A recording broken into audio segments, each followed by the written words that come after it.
We all like to think we're the smartest person in the room, but psychology suggests that intelligence isn't just about what you know, it's about how you act. Real intelligence often reveals itself through subtle, everyday habits. And unfortunately, so does the opposite. Today, we're looking at everyday habits that, according to psychology, are often linked to a lower IQ. First, the Dunning-Kruger effect in action. This is when people who know the least about a subject are the most confident in their opinions. Truly intelligent people tend to underestimate themselves because they realize how much they don't know. If someone is constantly claiming to be an expert on every topic, from global economics to rocket science, without actually having the background, it's usually a sign that their ego is much higher than their IQ. Second, the inability to admit mistakes. Psychology shows that a core trait of intelligence is cognitive flexibility, the ability to change your mind when presented with new facts. People with lower cognitive scores often view being wrong as a personal attack.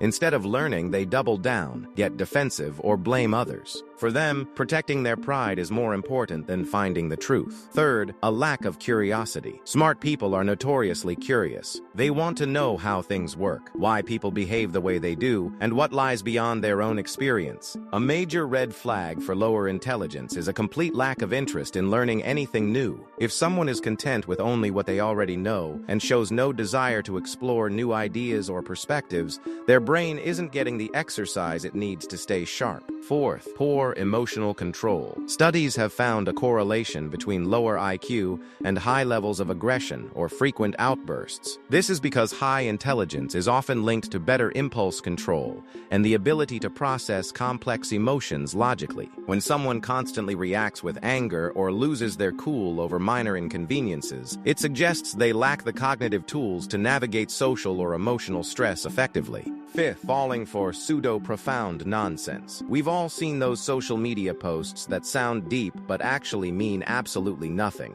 Psychologists have found that people with lower cognitive ability are more likely to be impressed by buzzword-heavy quotes that lack any real substance. They struggle to differentiate between a truly complex idea and a string of big words designed to sound smart. Finally, the tendency to judge others quickly. Intelligent people are usually observers. They try to understand the context of a situation before forming an opinion. On the other hand, people with lower cognitive empathy tend to rely on stereotypes and snap judgments. They see the world in black and white, failing to recognize the nuance and complexity that define the human experience. Intelligence isn't just a number on a test. It's the way you interact with the world around you. The good news? Intelligence is like a muscle. You can build it by staying curious, staying humble, and being willing to admit when you're wrong. So, be honest. Do you know someone who fits these descriptions? Or even better, have you caught yourself doing one of these lately? Let's talk about it in the comments.